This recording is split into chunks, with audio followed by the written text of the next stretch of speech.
ಏನ್ ಹೇಳ್ತಿದ್ಯಾ ನೀನು? ನಾನ್ ನಿಮ್ ಮನೆಯವ್ರ ಕಣ್ ತಪ್ಸಿ ಇಲ್ಲಿಗೆ ಬಂದಿದ್ದೆ ನಮ್ ಪ್ರೀತಿ ಉಳಿಸ್ಕೋಬೇಕು ಅಂತ. ನೀನ್ ನೋಡಿದ್ರೆ ಅದನ್ನೇ ತ್ಯಾಗ ಮಾಡು ಅಂತ ಹೇಳ್ತಿದ್ಯಾ? ಸಾಕು ಸಿದ್ದು, ಇನ್ ಏನೇನು ಹೇಳ್ಬೇಡ. ನಿನ್ನೆ ತನಕ ನಾನ್ ನಿನ್ ದಾರಿನೇ ಕಾಯ್ತಾ ಇದ್ದೆ. ನೀನ್ ಬಂದ್ರೆ ಸಾಕು ಅಂತ ಅನ್ಕೊಂತಿದ್ದೆ.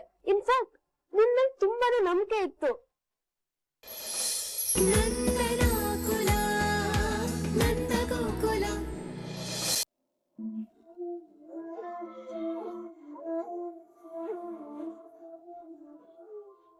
ಸಮಾಧಾನ ಮಾಡ್ಕೋಕಲ್ಲ. ಕಣ್ಣೀರ್ ಹಾಕಿದ್ರೆ ಈ ಮನೆಗೆ ಒಳ್ಳೇದಾಗಲ್ಲ. ಕಣ್ಣು ಒರ್ಸೋ. ಅದೇನ್ ಹಣೆ ಬರ ಅತ್ತೆ ನಂದು. ಈ ಮನೆ ಗಂಡಸ್ರು ಅಹಂಕಾರದಿಂದ ಇವತ್ ನಾನು ಗಿರ್ಜಾಗೆ ಬೈಯೋ ಹಾಗಾಯ್ತು. ಪಾಪ ಅದೆಷ್ಟು ನೊಂದ್ಕೊಂಡಿದ್ದಾಳೋ ಏನೋ. ಅತ್ತೆ, ಹಾಗಾದ್ರೆ ಇನ್ ಮುಂದೆ ನಾವು ಗಿರ್ಜಿನ ಭೇಟಿ ಆಗೋದಿಕ್ಕಾಗೋದಿಲ್ವಾ? ಇವತ್ ನಾನು ಆಡಿದ ಮಾತುಗಳಿಂದ ಗಿರ್ಜಾ ನಮ್ಮನ್ನ ಹತ್ರನೂ ಸೇರ್ಸಲ್ಲ ಅತ್ತೆ, ಹತ್ರನೂ ಸೇರ್ಸಲ್ಲ. ಎಲ್ಲ ಹಾಳಾಗೋಯ್ತು. ಇಷ್ಟು ದಿವಸ ಎರಡು ಮನೇನು ಒಂದಾಗದೆ ಇದ್ರು ಗಿರ್ಜನ್ನ ಆಗಾಗ ನೋಡಕ್ಕೆ ಒಂದ್ ಸಣ್ಣ ಅವಕಾಶನಾದ್ರೂ ಇತ್ತು. ಈಗ ಅದು ಇಲ್ವಲ್ಲ. ಅತ್ತೆ, ಎರಡು ಮನೆ ಮಧ್ಯೆ ಎಷ್ಟೇ ಅಸೂಯೆ ದ್ವೇಷ ಇದ್ರು ಇವತ್ತಲ್ಲ ನಾಳೆ ಎರಡು ಮನೆ ಒಂದಾಗ್ತಾರೆ ಅನ್ನೋ ಎಲ್ಲೋ ಒಂದ್ ಮೂಲೆಯಲ್ಲಿ ಒಂದ್ ಸಣ್ಣ ಭರವಸೆ ಇತ್ತು. ಈಗ ಅದು ಸತ್ತೋಯ್ತು ಅತ್ತೆ, ಸತ್ತೋಯ್ತು.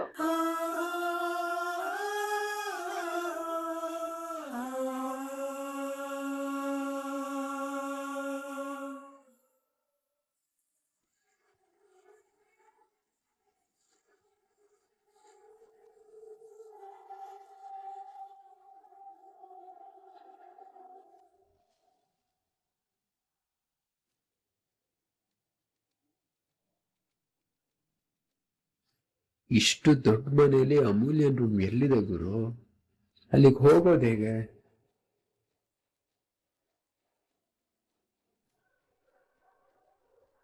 ಅವ್ನ್ ಶಿವು ಎಲ್ಲೋ ಹೊರಗಡೆ ಎಲ್ಲ ಹುಡುಕ್ದೆ, ಎಲ್ಲೂ ಕಾಣಿಸ್ತಿಲ್ಲ. ನಾವು ಹೂ ತರಕ್ಕೆ ಎಷ್ಟೊತ್ತಾಯ್ತು. ಸ್ವಲ್ಪ ಅದೇನಂತ ನೋಡ್ಬಾರ್ದಾ? ಸರಿ ಹೋಗು, ಬೇಗ ಕಡೆ ಹೋಗು. ಸರ್ ನೀವ್ ಹೇಳಿ.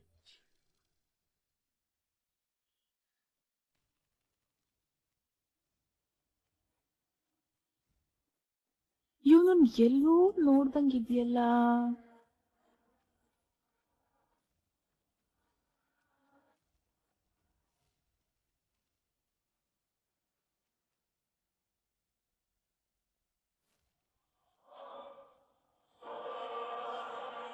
ಅಮೂಲ್ಯ ಅಲ್ವಾ? ಅಮೂಲ್ಯ ಬಾಯ್ ಫ್ರೆಂಡು.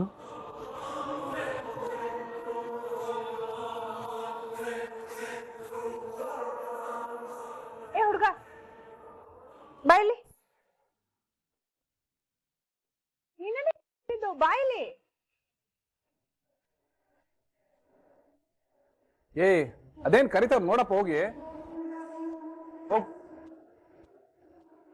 ಅಯ್ಯೋ, ಸಿಗಾಕೋಬಿಟ್ನ ನಾನು.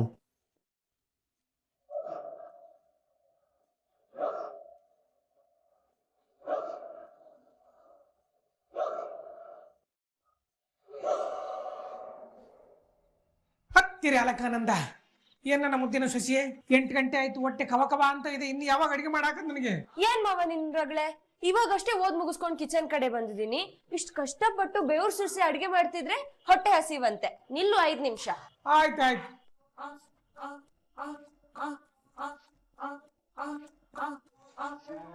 ರಕ್ಷಾ, ನಿನ್ನ ನೋಡ್ತಾ ಇದ್ರೆ ನಮ್ಮ ದೇಶದ ಭಾವಿ ಭವಿಷ್ಯ ನನ್ನ ಕಣ್ಣು ಮುಂದೆ ಬರ್ತಾ ಇದೆ. ಸ್ಕೇಲ್ ಏನಾದ್ರು ತಂದು ಕೊಡ್ಲಾ? ಅವಾಗ ಅಳತೆ ಮಾಡ್ಕೊಂಡು ಕರೆಕ್ಟ್ ಮಾರ್ಕ್ ಮಾಡ್ಕೊಂಡು ಕಟ್ ಮಾಡಿದ್ರೆ ಒಂದೇ ಸಜ್ಜಿ ಬರುತ್ತಲ್ಲ. ಒಳ್ಳೆ ಐಡಿಯಾ ಅಲ್ವಾ ಮಾವ? ಇವಾಗ್ಲೇ ಸ್ಕೇಲ್ ತಗೊಂಡ್ ಬರ್ತೀನಿ. ರಕ್ಷಾ ಪ್ಲೀಸ್ ಬೇಡ, ಈಗಾಗ್ಲೇ ಟೈಮ್ ಆಗೋಗಿದೆ. ನಾವು ಹೆಲ್ಪ್ ಮಾಡ್ತೀವಿ, ಎಲ್ರು ಸೇರ್ಕೊಂಡು ಬೇಗ ಅಡ್ಗೆ ಮಾಡಿ ಮುಗಿಸೋಣ. ಏನು ಬೇಕಾಗಿಲ್ಲ, ಅಮ್ಮ ಹೇಳಿದಾಳೆ ಕಿಚನ್ ನ ನೀಟಾಗಿ ಕ್ಲೀನ್ ಆಗಿ ಇಟ್ಕೋಬೇಕು ಅಂದ್ರೆ ಈ ಗಂಡಸ್ರನ್ನ ಅಡ್ಗೆ ಮನೆಗೆ ಸೇರ್ಸ್ಕೋಬಾರ್ದು ಅಂತ. ನೋಡು, ಈಗ ನೀನ್ ನೀಟಾಗಿ ಕ್ಲೀನ್ ಆಗಿ ಮಾಡಿಬಿಟ್ಟು ಅವಾರ್ಡ್ ತಗೋಬೇಕಾ? ಒಂದು ನೀನಾದ್ರೂ ಬೇಕು, ಇಲ್ಲ ನಮಗಾದ್ರೂ ಮಾಡಕ್ ಬಿಡಕಣಮ್ಮ. ನೋಡಿ, ನಾನೇ ಪಟ್ಪಟ ಅಂತ ಅಡ್ಗೆ ಮಾಡ್ತೀನಿ. ನೀವು ಒಂದೊಂದ್ ತುತ್ತು ತಿಂದು ಈ ಶಾಯರಿ ಓದುವಾಗ ಹೇಳ್ತಾರಲ್ಲ ವಾ ವಾ ವಾ ವಾ ಆ ತರ ಅನ್ಬೇಕು. ಹಾಗಿರುತ್ತೆ ನಾನ್ ಮಾಡೋ ಅಡ್ಗೆ.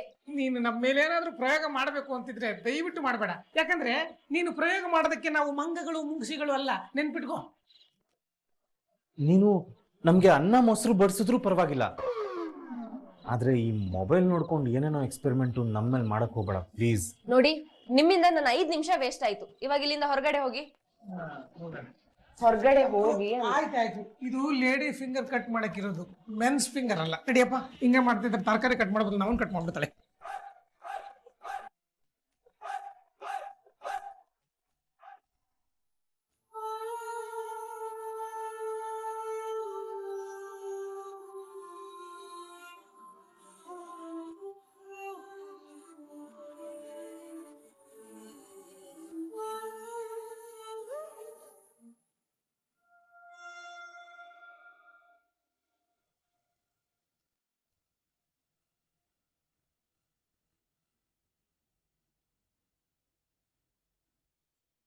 ಏನಿದು ಇಷ್ಟೊಂದು ಜ್ಯುವೆಲ್ರಿ? ಇದೆಲ್ಲ ಗೋಲ್ಡೇನಾ? ಡೌಟೇ ಇಲ್ಲ. ಯಪ್ಪ ಯಪ್ಪ ಯಪ್ಪ, ಇಂಥ ಬಂಗಾರ ದೇವತೆನ ನಾನ್ ಮಿಸ್ ಮಾಡ್ಕೋಬೇಕಾ? ನೋ, ಹೇಗಾದ್ರೂ ಮಾಡಿ ಇದನ್ನ ನಂದಾಗ್ಸ್ಕೋಬೇಕು. ಸಿದ್ದು,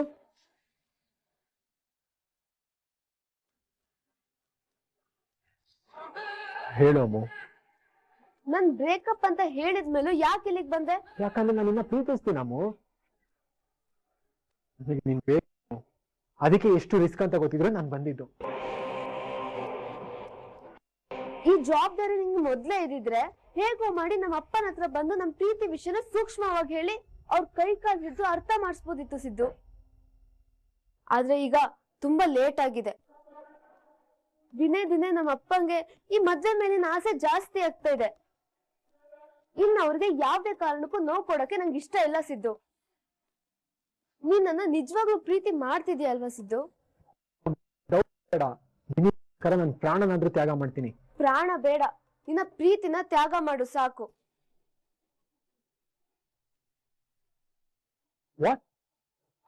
ಏನೇನೋ ಹೇಳ್ಬೇಡ.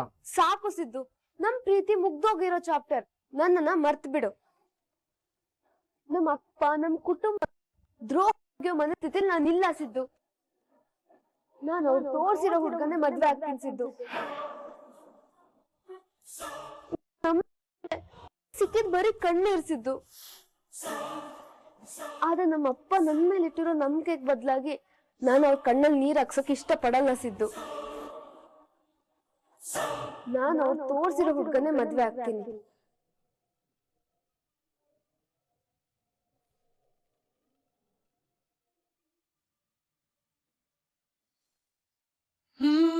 ಬೆಳಿಗ್ಗೆ 4 ಗಂಟೆಗೆ ಬಂದು ಎಲ್ಲ ಅಚ್ಚುಕಟ್ಟ ಮಾಡಿ ಮುಗಿಸ್ಬೇಕು, ಸರಿನಾ? ಒಂದ್ 5,000 ಹೆಚ್ಚಾಗಿ ಕೇಳಿ ಕೊಟ್ಬಿಡ್ತೀನಿ, ತೊಂದ್ರೆ ಆಗ್ಬಾರ್ದು. ಹ,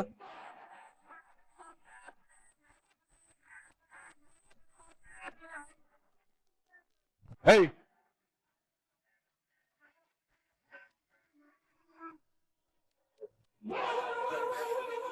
ಏನ ಗೂಳಿ ತರ ನುಗ್ತಾ ಇದ್ಯಾ?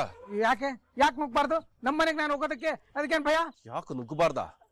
ಏನೋ ನನ್ನ ಮುಂದೆನೆ ಧ್ವನಿ ಏರ್ತಾ ಇದೆ, ಖರ್ಚಿಗೇನಾದ್ರೂ ಕೊಡ್ಲಾ? ನೋಡಿ ಅಣ್ಣ, ನೀನ್ ಕೇಳ್ಕೊಂಡು ಸುಮ್ನೆ ಕೂತಿರಕ್ಕೆ ನಾನು ಶಿವನ್ ಮುಂದೆ ಕೂತಿರೋ ನಂದಿ ಅಲ್ಲ. ನಾನು ಕಾಳಿಕಾದೇವಿ ಸವಾರಿ ಮಾಡೋ ಹುಲಿ. ಕಾಳಿಕಾದೇವಿ ಹುಲಿ ಮೇಲೆ ಎಲ್ಲ ಸವಾರಿ ಮಾಡೋದು. ಸಿಂಹ. ವಿಧಾನಸೌಧದಲ್ಲಿರೋ 3 ಸಿಂಹಗಳಲ್ಲಿ ಒಂದು ಸತ್ಯಕ್ಕೆ, ನ್ಯಾಯಕ್ಕೆ, ಧರ್ಮಕ್ಕೆ ಆದ್ರೆ ಕಾಣ್ದಿರೋ 4 ಸಿಂಹನೇ ಈ ಸಿಂಹ, ನಿಮ್ಮ ತಮ್ಮ. ಅಷ್ಟಕ್ಕೂ ಏನ್ ಅನ್ಕೊಂಡಿದ್ದೀರಾ ನೀವು? ನನ್ನ ಈ ಮನೆಯಲ್ಲಿ ಇರೋದಕ್ಕೆ ನಿನಗೂ ಸೂರ್ಯಣ್ಣಂಗೂ ಎಷ್ಟು ಹಕ್ಕಿದೆಯೋ ನನಗೂ ಅಷ್ಟೇ ಹಕ್ಕಿದೆ. ಅಷ್ಟಕ್ಕೂ ಈ ಮನೆಯಲ್ಲಿ ನಡೀತಿರೋದು ಯಾರ ಮದುವೆ? ನನ್ನ ಅಣ್ಣನ ಮದುವೆ. ಅಂದ್ರೆ ನನ್ನ ಮಗಳ ಮದುವೆ. ಹುಡುಗಿಗೆ ಚಿಕ್ಕಪ್ಪ ಅಲ್ವಾ ನಾನ್ ಬಂದ್ರೆ ಏನ್ ತಪ್ಪು? ಅಷ್ಟಕ್ಕೂ ನಾನೇನ್ ಇವಾಗ ಆಸ್ತಿಯಲ್ಲಿ ಭಾಗ ಕೇಳಕ್ ಬಂದ ಅಥವಾ ದುಡ್ಡೇನಾದ್ರು ಪೀಕಕ್ ಬಂದ? ಇಲ್ವಾ, ನನಗೂ ಒಂದ್ ಮದುವೆ ಮಾಡಿ ಬ್ರೋ ಅಂತ ಅಲ್ಲಿ ಕಿಂಚ್ಕೊಂಡ್ ಬಂದ. ಚಿಕ್ಕಪ್ಪ ಅನ್ನೋ ಸ್ಥಾನಕ್ಕೆ ಬೆಲೆ ಕೊಟ್ಟು ಮಗಳ ಮದುವೆಗೋಸ್ಕರ ಬಂದಿದ್ದೀನಿ. ನೀವು ನನ್ನ ಕರೀರಿ ಬಿಡ್ರಿ, ನೀವು ಬೈರಿ ಬೈದೇರಿ, ನಾನ್ ಮಾತ್ರ ನಿಂತು ಅಮೂಲ್ಯನ್ ಮದುವೆ ಮಾಡಾನೆ. I don't care any one anything.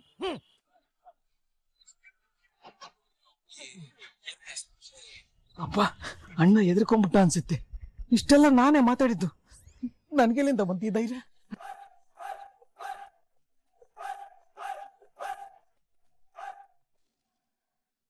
ಅಮ್ಮ ಏನ್ ಹೇಳ್ತಿದ್ಯಾ ನೀನು? ನಾನ್ ನಿಮ್ ಮನೆಯವ್ರ ಕಣ್ ತಪ್ಸಿ ಇಲ್ಲಿಗೆ ಬಂದಿದ್ದೆ ನಮ್ ಪ್ರೀತಿ ಉಳಿಸ್ಕೋಬೇಕು ಅಂತ. ನೀನ್ ನೋಡಿದ್ರೆ ಅದನ್ನೇ ತ್ಯಾಗ ಮಾಡು ಅಂತ ಹೇಳ್ತಾ ಇದ್ಯಾ? ಸಾಕು ಸಿದ್ದು, ಇನ್ನೇನೇನು ಹೇಳ್ಬೇಡ. ನಿನ್ನೆ ತನಕ ನಾನ್ ನಿನ್ ದಾರಿನೇ ಕಾಯ್ತಾ ಇದ್ದೆ, ನೀನ್ ಬಂದ್ರೆ ಸಾಕು ಅಂತ ಅನ್ಕೊಂತಿದ್ದೆ. ಇನ್ಫ್ಯಾಕ್ಟ್ ನಿನ್ ಮೇಲೆ ತುಂಬಾನೇ ನಂಬಿಕೆ ಇತ್ತು. ಆದ್ರೆ ನೀನು ನನ್ ನಂಬಿಕೆಗೆ ದ್ರೋಹ ಮಾಡ್ಬಿಟ್ಟೆ. ನಮ್ಮ ಅಪ್ಪ ಆಡಿದ ಮಾತು ನಿನಗ್ ಕೇಳಿಸ್ತೋ ಇಲ್ವೋ ನನಗ್ ಗೊತ್ತಿಲ್ಲ ಸಿದ್ದು, ಆದ್ರೆ ಅವರು ನನ್ನ ಜೀವನ ಇಟ್ಕೊಂಡಿದ್ದಾರೆ. ಆದ್ರೆ ನನಗೆ ನನ್ನ ನಂಬಿಕೆನ ಉಳಿಸ್ಕೊಳ್ದೆ ಇರೋನ್ಕಿಂತ ನನ್ನ ನಂಬಿರೋ ನನ್ನ ಅಪ್ಪನೇ ನನಗೆ ತುಂಬಾ ಮುಖ್ಯ. ನನ್ ಬಗ್ಗೆ ಯೋಚನೆ ಮಾಡ್ದೆ ಬಾರಲ್ಲಿ ಕುಡಿತಾ ಕೂತವನ್ಗಿಂತ ನಾಳೆಯಿಂದ ನಾನ್ ಸಿಗಲ್ಲ ಅಂತ ನನಗ್ ಕೈ ತುತ್ತು ತಿನ್ಸಿ ನನ್ನ ಕಳ್ಸ್ಕೊಡ್ಬೇಕು ಅಂತ ಒದ್ದಾಡ್ತಿರೋ ನನ್ನ ಅಪ್ಪನೇ ನನಗೆ ಹೆಚ್ಚು. ಅವ್ರ ನಂಬಿಕೆನ ಸಾಯಿಸಿ ಆ ಸಮಾಧಿ ಮೇಲೆ ನನ್ ಲೈಫ್ ಕಟ್ಕೊಳಕ್ ನಂಗೆ ಇಷ್ಟ ಇಲ್ಲ ಸಿದ್ದು. ನಾನು ಅಷ್ಟು ಸೆಲ್ಫಿಶ್ ಅಲ್ಲ, ಪ್ಲೀಸ್ ನನ್ನ ಮರ್ತು ಬಿಡು. ಅಮ್ಮ ನೆನ್ನೆ ಏನಾಯ್ತು? ಸಾಕು ಸಿದ್ದು, ನೀನ್ ಏನೇ ಹೇಳಿದ್ರು ನನ್ನ ನಿರ್ಧಾರ ಬದ್ಲಾಗಲ್ಲ. ಅಪ್ಪ ಅಮ್ಮ ಮನೆಯವ್ರ ಪ್ರೀತಿ ಮುಂದೆ ನಮ್ ಪ್ರೀತಿ ಏನೂ ಅಲ್ಲ ಅಂತ ನನಗೆ ಅರ್ಥ ಆಗಿದೆ. ನನಗ್ ನನ್ನ ಅಪ್ಪನ ವಿಶ್ವಾಸನ ಉಳಿಸ್ಕೊಳಕ್ ಬಿಟ್ಬಿಡು. ಆಯ್ತಮ್ಮ, ನೀನ್ ಹೇಳೋ ತರನೇ ಆಗ್ಲಿ. ನೀನು ನಿಮ್ಮ ಅಪ್ಪ ಅಮ್ಮ ತೋರಿಸಿನ ಹುಡುಗನೇ ಮದ್ವೆ ಆಗು, ನಾನು ಅದಕ್ಕೆ ಯಾವ್ದಕ್ಕೂ ಅಡ್ಡ ಬರಲ್ಲ. ಆದ್ರೆ ನಾನು ನಿನಗೆ ಒಂದು ವಿಷಯ ಹೇಳ್ಬೇಕು. ಅದ್ ನಾನು ನಿನ್ನ ಹತ್ರ ಹೇಳ್ಕೊಂಡ್ರೆ ಮಾತ್ರ ಸಮಾಧಾನ ಆಗೋದು. ನಾನು ಇಲ್ಲಿಂದ ಹೋಗೋದಕ್ಕೂ ಮುಂಚೆ ಅದನ್ನ ಹೇಳ್ಬಿಡ್ತೀನಿ. ಸರಿ, ಅದೇನ್ ಹೇಳು. ನಿನ್ನೆ ನಾನು ನಿಮ್ಮ ಮನೆಗೆ ಬಂದು ಮಾತಾಡ್ಲಿಲ್ಲ, ನಮ್ ಪ್ರೀತಿನ ಉಳಿಸ್ಕೊಳ್ಳಿಲ್ಲ. ರೆಸ್ಪಾನ್ಸಿಬಲ್ ಆಗಿ ಬಾಯಲ್ಲಿ ಕೂತ್ ಕುಡಿತಿದ್ದೆ. ಆದ್ರೆ ನಾನು ಯಾಕೆ ಕುಡಿತಿದ್ದೆ ಅಂತ ನಿನ್ಗೆ ಹೇಳ್ಬೇಕಮ್ಮ. ಯಾಕೆ? ಅಮ್ಮ, ನಿನ್ನೆ ಬೆಳಿಗ್ಗೆ ನಮ್ಮಮ್ಮ ತೀರ್ಕೊಬಿಟ್ರು. ಅಮ್ಮ ತೀರ್ಕೊಬಿಟ್ರು.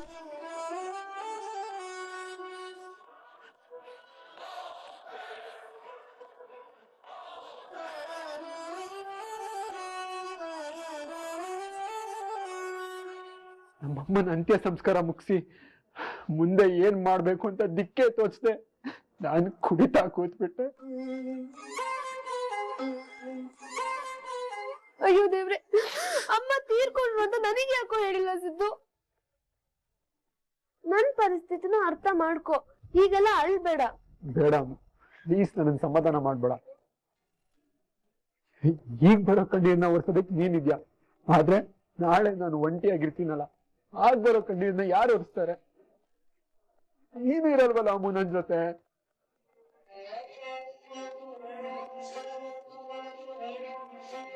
ನನ್ನ ಜೀವನದಲ್ಲಿ ಇತ್ತಿತ್ತು ಇಬ್ರೆ, ಒಂದು ನೀನು, ಇನ್ನೊಂದು ಅಮ್ಮ. ಅಮ್ಮ ನನ್ನ ನಡುದಾರಿಲೇ ಕೈ ಬಿಟ್ಟೋದ್ರು. ನೀನು ಮದ್ವೆ ಆಗಿ ನನ್ನ ಶಾಶ್ವತವಾಗಿ ಬಿಟ್ಟು ಹೋಗ್ತೀಯ. ನೀವಿಬ್ರು ಇಲ್ಲ ಅಂದ್ಮೇಲೆ ನನ್ ಯಾರಿಗೋಸ್ಕರ ಬದುಕ್ಲಿ? ಯಾರಿಗೋಸ್ಕರ ಬದುಕ್ಲಿ?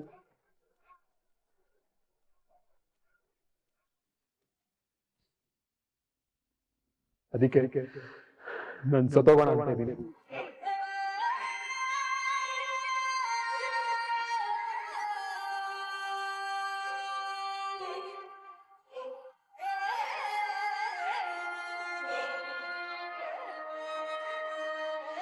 ಇವತ್ತಿಗೆ ಈ ಭೂಮಿ ಜೊತೆ, ನಿನ್ ಪ್ರೀತಿ ಜೊತೆ, ಎಲ್ಲರ ಜೊತೆನೂ ನನ್ನ ಋಣ ತೀರಿದೆ ಅಮ್ಮ.